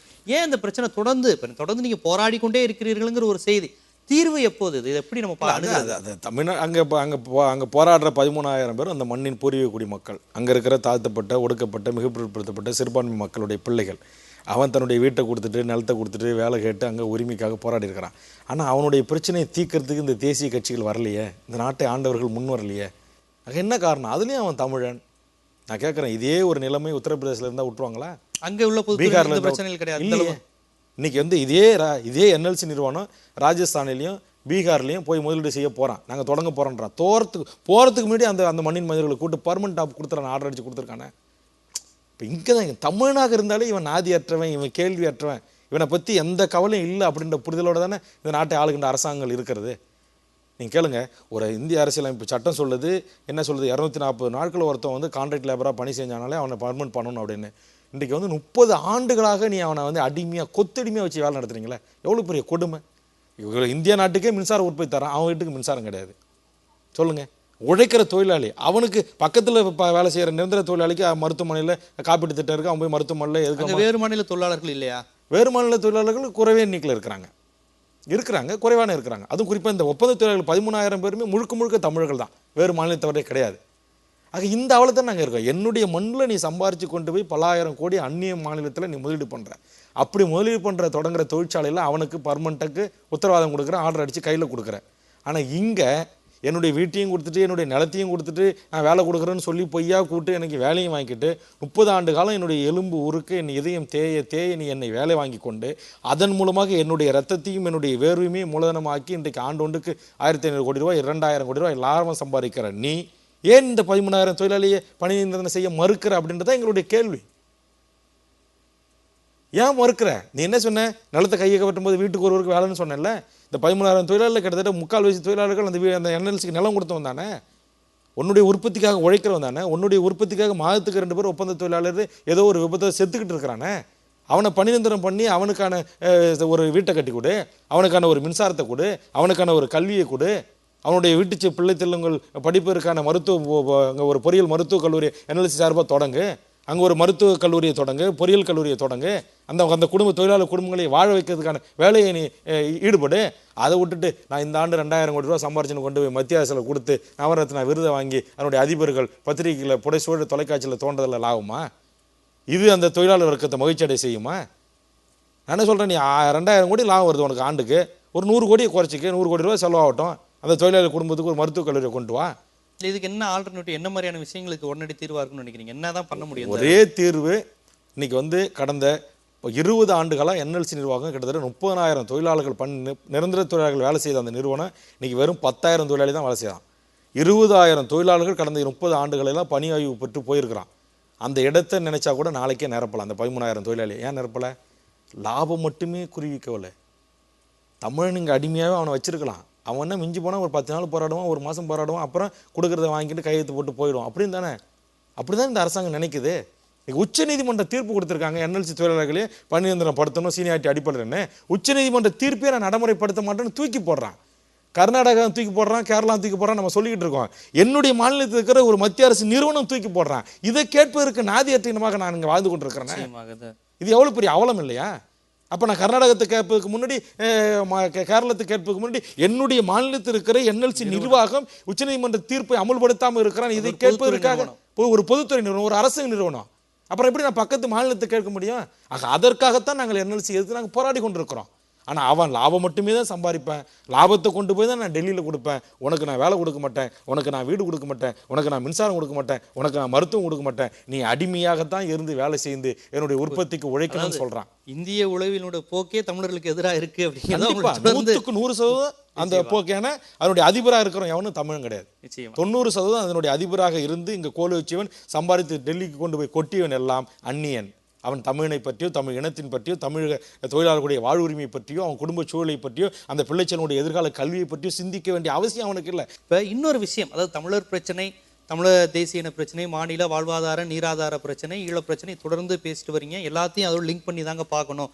இந்தியாங்கிற அமைப்பே நம்மளுடைய அமைப்புக்கு எதிராக இருக்குது, அது இந்திய உளவியலாக இருக்குது, வட இந்திய மனோபாவமாக இருக்குது, மலையாளிகள் மனோபாவமாக இருக்குன்னு பேசுனீங்க. இப்போ முன்னாள் முதலமைச்சர் அண்ணா திராவிட முன்னேற்ற கழகத்தினுடைய பொதுச் செயலாளர் ஜெயலலிதா அவர்களுக்கு வழங்கப்பட்ட அந்த தீர்ப்பு, அந்த தீர்ப்பு பிரச்சனையை நீங்க வந்து தப்பா வழங்கப்பட்ட தீர்ப்புங்களா, மேல்முறையீடு செய்யலாம், அது மாதிரியான விஷயங்கள நீங்க போராட்டங்கள் முன்னெடுக்கலாம் அவங்க வந்து. ஆனா அந்த பிரச்சனையை வந்து இங்குள்ள சுவரொட்டிகள், இங்குள்ள போராட்டங்கள் எப்படி கொண்டு போறாங்கன்னா, இது தமிழர் கன்னடர் பிரச்சனையா கொண்டு போற ஒரு விஷயம் வந்து ஒரு சரியான அரசியல் தானே? அதாவது அவங்க வந்து இப்ப தமிழர் பிரச்சனைக்காக அவங்க பேசியிருக்காங்க, பாடுபட்டிருக்காங்க, தீர்மானம் நிறைவேற்றினாங்கிறது வேற விஷயம். ஆனா இப்ப கொடுக்கப்பட்ட தீர்ப்புங்கிறதும் அந்த வழக்குங்கிறதும் அது தொடர்பான வழக்கு கிடையாது. அது கண்டிப்பா உங்களுக்கே தெரியும் எத்தனை ஆண்டுகள வழக்கு. அப்ப இப்போ கொடுக்கப்பட்டதை வந்து இது கர்நாடக அரசு சதி செஞ்சிருச்சு, தமிழர்களுக்கு எதிராக சதி செஞ்சு இப்படி ஜெயலலிதா அவர்களுக்கு ஒரு தீர்ப்பு வழங்கிருச்சு அப்படின்னு நீங்க அது உங்களை போன்றவர்கள் அப்படி ஒரு விஷயங்களை வைக்கிறது வந்து சரியான விஷயம். அதாவது நீங்க வந்து அந்த தீர்ப்பு அளித்த நீதிபதியின் பெயரை போட்டு சுவரொட்டி ஒட்டுவதோ கண்டனம் தெரிவிப்பதோ என்பது ஏற்புடையதல்ல. அது கண்டிக்கப்பட வேண்டியது, அதில் எனக்கு உடன்பாடு இல்லை. ஆனால் அதே நேரத்தில் எங்களுக்கு ஒரு ஐயம் ஏற்படுகிறது. ஒரு தமிழ் மக்களாகி இருந்த நான், தமிழனாக இருக்கிற நான், தமிழ் மக்களின் உரிமைகளுக்காக போராடுகிற நான், எனக்கு ஒரு ஐயம் ஏற்படுகிறது. அந்த ஐயம் என்னவென்று சொன்னால், இந்திய நாட்டின் பிரதமராக இருந்த தேவகவுடா அவர்கள் காவேரியிலிருந்து தண்ணீரை திறந்துவிடக்கூடாது என்று சொல்லி ஒருவன் காவேரி ஆற்றில் குதித்து தற்கொலை செய்து கொள்கிறான். அந்த தற்கொலை செய்து கொண்டிருக்கிற கன்னடனுக்கு போய் தன்னுடைய சொந்த செலவில் வெண்கல சிலை வைக்கிறார் இந்திய நாட்டின் பிரதமராக இருந்த, இந்தியாவின் இறையாண்மை மீது சத்தியம் எடுத்துக்கொண்டு பிராமணம் எடுத்துக்கொண்டு இந்திய நாட்டுக்கு பிரதமராக இருந்தவர். அதே இந்திய நாட்டின் இறையாண்மையை காப்பாற்றுவேன் என்று உறுதி எடுத்துக்கொண்ட அந்த நாட்டுடைய முதலமைச்சர்கள், நான் சொன்ன ஏற்கனவே பங்காரப்பாலிருந்து குமாரப்பாலிருந்து இன்றைய முதலமைச்சர் சீதாராமையாவிலிருந்து அனைவரும் இதில் மிக தெளிவாக இருக்கிறார்கள், மிக புரிதலோடு இருக்கிறார்கள். ஆனால் இந்திய நாட்டின் பிரதமராக இருந்தவருக்கே தன்னுடைய காவேரி நலன், தன்னுடைய மாநில நலன், தன்னுடைய மக்கள் நலன் என்று சிந்திக்கின்ற போது, அந்த கர்நாடக மாநிலத்துக்கே முதலமைச்சராக இருக்கின்றவர்கள் அந்த ஒரு பார்வையோடு புரிதலோடு இருக்கின்ற போது, சாதாரண ஒரு மாவட்ட நீதிபதியாக இருக்கிறவருக்கும் அப்படி ஒரு எண்ணம் இருந்திருக்குமோ என்கிற ஒரு ஐயம் தான் இங்கே இருக்கிற என்னை போன்றவர்களுக்கும் அல்லது சாதாரண நிலையில் இருக்கிற தமிழ் மக்களுக்கும் எழுகிறதை தவிர, நாங்கள் முற்றுமுதலுமாக அவருடைய தீர்ப்பையே உள்நோக்கம் கற்பிக்கவில்லை. தமிழகம் சார்ந்து தமிழர் நலன் சார்ந்து பிரச்சனைகளை நம்ம மக்கள் இந்த அளவு ஒரு எழுச்சி மிகு போராடி அந்த அளவு கோவப்பட்டதில்லை. கர்நாடகா தண்ணி வரலைங்கிறதுக்காக விவசாயிகள் மட்டும் தான் போராடி இருக்காங்க. நம்ம மக்கள் எல்லாரும் அப்படி போராடி இருக்காங்களான்னு தெரியல. முல்லை பெரியார் பிரச்சனைக்காக தேனி மாவட்டம் மட்டும் தான் போராடி இருக்கு. மற்றவர்கள் உங்களை போன்றவர்கள் அரசியல் இயக்கங்களை நீங்கள் சொல்லக்கூடாது, நீங்கள் குரல் கொடுப்பது வேறு. பொதுமக்களுக்கு தண்ணி இயல்பா வர்றது, அதாவது இதை வந்து எப்படின்னா ஒரு மாநில உணர்வுக்காக மக்கள் போராடுற மாதிரியான ஒரு பிம்பம் வருது. அதை கேட்கறேன். இல்லை, அது வந்து இன்னைக்கு அனைத்து இந்திய அண்ணா திராவிட முன்னேற்ற கழக அரசால் லாபம் அடைந்தவர்களாக இருப்பார்கள் பொதுமக்கள். இல்லை, அந்த கட்சி ஒரு பெரிய கட்சி தமிழ்நாட்டில். இன்றைக்கி 7 கோடி பேரில் இன்றைக்கி 1 கோடி பேருக்கு மேலே இருக்கிற ஒரு பெரிய கட்சி. அப்போ தமிழ்நாட்டில் 7 கோடி பேரில் 1 கோடி பேர் வீதிக்கு வந்து போராடினா அது மிகப்பெரிய மக்கள் போராட்டமாக தான் தெரியும். அதனால் அது ஒன்றும் தவறு இல்லையா? அவங்க கட்சியினுடைய ஒரு தலைமை சிறைப்படுத்தப்பட்டிருக்காங்க, அதனுடைய ஆதங்கத்தை வெளிக்காட்டுவதற்காக அவன் அறவழியில் உண்ணாவிரதம், அதிமுக போராட்டம் அப்படின்னா ஆமாம், அவன் அறவழியில் உண்ணாவிரதம் இருப்பதும், அவன் மொட்டடித்துக் கொள்வதும், அவன் வந்து கோவிலில் போய் வழிபடுவதும் தமிழ் உணர்வு பெற்றவர்களின் போராட்டமா அண்ணா திராவிட முன்னேற்ற இது என்னை பொறுத்தவரையில் தமிழக மக்களுடைய வெகு மக்களுடைய போராட்டமாகவும் இது மாறி இருக்கிறது என்பது நிதர்சனமான உண்மை. ஏன்னா இன்னைக்கு ஊழல் உங்களுக்கு தெரியும். இன்றைக்கி ஊழல் நீங்கள் சொன்ன இந்த தேசிய கட்சிகள்லாம் இருக்கிறீங்களே, இவர்கள்லாம் பல்லாயிரம் கோடிகளை கொள்ளடித்தவர்கள், பல லட்சம் கோடிகளை கொள்ளடித்தவர்களாம் இந்த நாட்டில் மிக சௌரியமாக சந்தோஷமாக மாடா மாளிகையும் கோடா கோபுரத்தில் வாழ்றார்களும் தண்டிக்கப்பட வேண்டும் என்பதுதானே சரியான. இல்லையே, தண்டிக்கப்படலையே. இந்திய நாட்டின் பிரதமராக இருந்த ராஜீவ்காந்தி வந்து 4% ஊழலில் குற்றவாளிங்க, தண்டிக்கப்பட்டிருக்கிறாரா? கார்பன்டம் இன்னும் சொல்லல, இத்தாலி நாட்டையர்கள், இங்கே இருக்கிற தொழிலதிபர்கள் குற்றவாளிகள் தண்டிக்கப்பட்டிருக்கிறார்களா? நான் சொல்கிறேன், இன்றைக்கி சுடுகாட்டு ஊழலில் தண்டிக்கப்பட்டிருக்கிறார்களா? காமன்வெல்த் விளையாட்டு போட்டி ஊழலில் தண்டிக்கப்பட்டிருக்கிறார்களா? இன்றைக்கி இல்லை, இந்த இந்திய நாட்டின் இராணுவ வீரர்களுக்கு கட்டப்பட்ட குடியிருப்புகளே இன்றைக்கு ஊழல் நடந்திருக்கிறது, தண்டிக்கப்பட்டிருக்கிறார்களா? இந்திய நாட்டின் தலைமை அமைச்சராக இருந்து பல்லாயிரம் கோடியை சுருட்டியவர்கள் எல்லாம் இந்த நாட்டில் இருக்கிறார்கள். 2ஆம் நிலை அமைச்சர்களாக இருந்தவர்கள் இந்த நாட்டிலே கொள்ளையடித்திருக்கிறார்கள், வெளியே நடமாடி கொண்டிருக்கிறார்கள். அதனால இந்த வழக்குக்கு வழங்கப்பட்ட தீர்ப்பு அதுதான் நான் சொல்றேன். இல்லை, அதான் அந்த தீர்ப்பை நான் விமர்சிக்கவில்லை. ஆனால் எங்களுக்கு ஐயம் இருக்கிறது. நான் ஒரு இந்திய நாட்டின் குடிமகன், ஒரு சாதாரண ஆளுங்க. எனக்கு வந்து என் நாட்டுடைய ஒரு முதலமைச்சரை இப்படி இந்த காரணங்களுக்காக தண்டிக்க இன்னும் சொல்ல போறா. நான் கேட்குறேன், இந்த தீர்ப்புகள் எல்லாம் ஏன் இந்திய நாட்டை ஆண்ட பிரதமர்கள் யாரும் இந்த நாட்டில் ஊழல் செய்யலையா? அந்த கட்சியினுடைய தலைமைகள் ஊழல் செய்யவில்லையா? ஏன் அவர்கள் மீது பாயவில்லை? இல்ல, ஏன் அவர்கள் மீது பாயவில்லை? நான் இப்ப குற்றம் சொல்றேன், லல்லு பிரசாத் மீது பாயிற ஊழல் குற்றச்சாட்டு, ஒரு மாநில மக்களின் உரிமைகளுக்காக போராடுற ஒடுக்கப்பட்ட சமுதாயத்தின் பிரதியாக இருக்கிற சிபுசாரன் மீது பாயிற குற்றச்சாட்டு, இன்னும் ஒடுக்கப்பட்ட மக்களின் பிரதியாக இருக்கிற இன்றைய சௌதாலா மீது பாய்கின்ற இந்த ஊழல் குற்றச்சாட்டு, இந்திய நாட்டின் தலைமை அமைச்சர்களாக இருந்து சுதந்திர இந்தியாவை 65 ஆண்டு காலம் கொள்ளையடித்த கொள்ளையர்களாக இருந்து தலைமையேற்று வழிகாட்டியவர்கள் மீது ஏன் பாயவில்லை? ஏன் இந்த நீதிமன்றம் தண்டிக்கவில்லை? என்னை பொறுத்தவரையில் இது இன்னொரு புறமாக தேசிய இன மக்களின் உரிமைகளை ஒடுக்கின்ற முகமாக மத்திய அரசு சிபிஐயின் மூலமாக பயன்படுத்திக் கொள்கிறது, அல்லது அவர்களுக்கு வளைப்புக்கு வருகின்றவர்களை கொண்டு இது போன்ற பொய் வழக்கில் புனையப்பட்டு அவர்களை நசிக்கு தன் கட்டுப்பாட்டில் வைத்துக் கொள்ள மத்திய ஆளுகின்ற வர்க்கம் ஆதிக்க மனப்பான்மையோடு இருக்கிற இந்திய பேரரசு செய்கிற சூழ்ச்சியாக நான் பார்க்கிறேன். சூழ்ச்சியாக பார்க்கிறேன் பகிரங்கமாக. கண்டிப்பாக ஒரு ராஜசேகர் ரெட்டி இந்த நாட்டுடைய முதலமைச்சராக இருந்தார், காங்கிரஸை உடைத்திருந்து மிகப்பெரிய செல்வாக்கோடு வலம் வந்தார். அவருடைய மகன் என்பதற்காகத்தான் அவர் இன்றைக்கு பல மாதங்களாக சிபிஐயால் புனையப்பட்டு வழக்கில் சோடிக்கப்பட்டான். அவரை விட பல ஆயிரம் கோடிகளை சம்பாதித்த காங்கிரஸ்காரர்கள் மீது ஒரு வழக்கும் பாயவில்லை, ஒரு சிபிஐயும் எட்டி கூட பார்க்கவில்லை. என்ன காரணம்? ஒரு மாநிலத்தில் அந்த வெகு மக்கள் ஆதரவை பெற்று ஒரு தலைவன் உருவாகுவதை ஒரு மாநில கட்சி இந்திய அரசுக்கு சவாலாக வளர்வதை அவர்கள் சகித்துக் கொள்ள முடியவில்லை. அதுபோலதான் இந்திய நாட்டின் அடுத்த பிரதமராக வருவேன், பிரதமராக நான் போட்டியில் களத்தில் நிற்கிறேன் என்று சொன்ன ஒரு மாநில கட்சியின் பிரதியாக இருக்கிற அனைத்து இந்திய அண்ணா திராவிட முன்னேற்ற கழக தலைமையை நசுக்குவதற்கு, ஒடுக்குவதற்கு, அந்த எழுச்சியை தடுப்பதற்கு இதில் சதி நடந்திருப்பதற்காக நான் குற்றம் சாட்டுகிறேன். முன்னாள் முதலமைச்சர் ஜெயலலிதா அவர்களுடைய வழங்கப்பட்ட தீர்ப்பு போன்ற சம்பவங்கள் யாருக்கு வாய்ப்பாக அமையும்? ஏன்னா பாரதிய ஜனதா இதை கண்காணித்துக் கொண்டு இருக்கிறது, பாரதிய ஜனதாவுக்கு ஒரு வாக்கு வங்கி உருவாவதற்கு வாய்ப்பு இருக்கிறது அப்படின்னு ஒரு அரசியல் கருத்து அவர்கள் சொல்லிக் கொண்டு இருக்கிறார்கள் அந்த பாரதிய ஜனதாவினர். பாமக கூட அன்புமணிக்கு பிரகாசமான வாய்ப்பாக அமையும் இப்போ ஏற்பட்டிருக்க இடம் அப்படிங்கிறாங்க. இப்போ இந்த சூழலை நீங்க எப்படி பார்க்குறீங்க? இது யாருக்கு சாதகமாக அமையும்? இல்லை, என்னை பொறுத்தவரையில் காங்கிரஸுடைய கனவும் பலிக்காது, பாரதிய ஜனதாவுடைய கனவும் பலிக்காது. தமிழ்நாட்டுடைய முதலமைச்சராக இருந்த அம்மா ஜெயலலிதா அவர்களுக்கு நிகராக இன்னொருவரை நிச்சயமாக அந்த தொண்டனால் ஏற்றுக்கொள்ள முடியாது.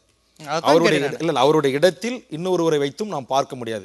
அவருடைய ஆளுமை என்பதும் அவருடைய திறமை என்பதும் அவருடைய மக்கள் செல்வாக்கு என்பதும் அது அவருக்கு நிகர் அவர்தான், அதில் எந்த மாற்று கருத்தும் கிடையாது. ஆனால் அதே நேரத்தில் கண்டிப்பாக இந்த சதிகள் நடந்திருக்கிறது, இந்த சூழ்ச்சிகள் நடந்திருக்கிறது.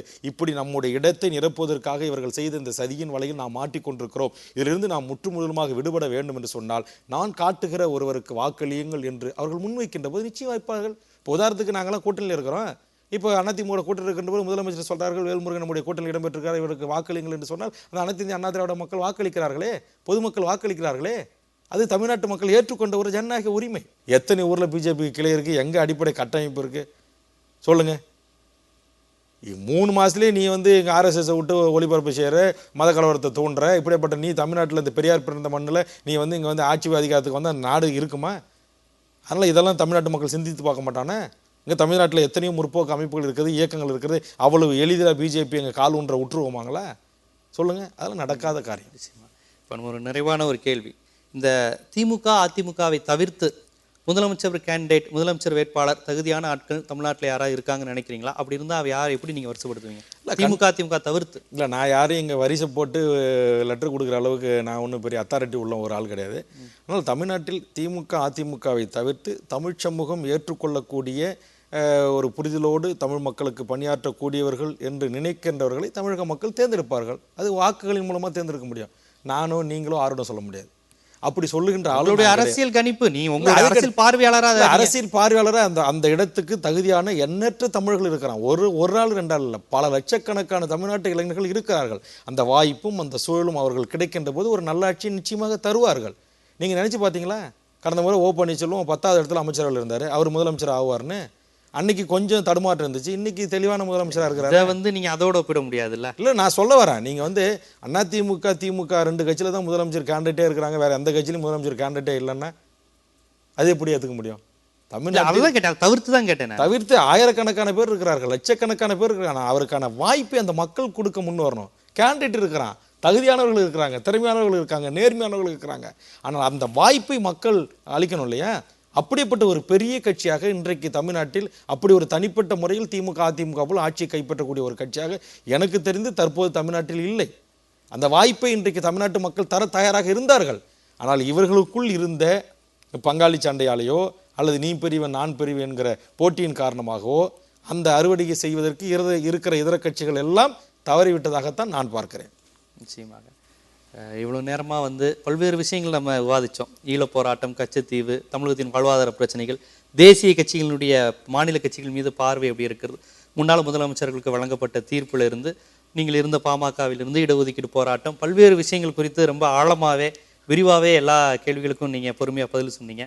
அதற்கு முதல்ல நாங்கள் நன்றி தெரிவித்துக்கிறோம். எங்களுடைய நேர்முகம் நிகழ்ச்சியில் எங்கள் இமயம் நிகழ்ச்சியினுடைய பார்வையாளர்களுக்காக பல்வேறு பதில்களை மக்களின் கேள்விகளை எங்களின் கேள்விகளாக நாங்கள் எழுப்பணும். அதுக்கு எல்லாத்துக்கும் ரொம்ப பொறுமையாக பதில் சொன்னதுக்கு எங்களுடைய நேர்முகம் நிகழ்ச்சி சார்பாக நாங்கள் நன்றியை தெரிவித்துக்கிறோம். நன்றி, வணக்கம். இமயம் தொலைக்காட்சியின் மூலமாக என்னுடைய நிலைப்பாட்டையும் எங்கள் கட்சியினுடைய நிலைப்பாட்டுகளையும் என்னை பற்றியான சில புரிதல்களையும் செய்திகளையும் தமிழக மக்களும் உலகமெல்லாம் வாழுகின்ற தமிழர்கள் தெரிந்து கொள்வதற்கும் புரிந்து கொள்வதற்கும் எங்கள் கட்சியை பற்றியான ஒரு முழுமையான ஒரு புரிதலை என் தமிழ் சமூகம் உள்வாங்கிக் கொள்வதற்குமான ஒரு நல்லதொரு வாய்ப்பை வழங்கிய இமயம் தொலைக்காட்சி நிர்வாகத்திற்கும் தங்களுக்கும் லட்சக்கணக்கான இமயம் தொலைக்காட்சியினுடைய நேயர்களுக்கும் என்னுடைய மனமார்ந்த நன்றியை தெரிவித்துக் கொள்கிறேன். வணக்கம். நன்றி.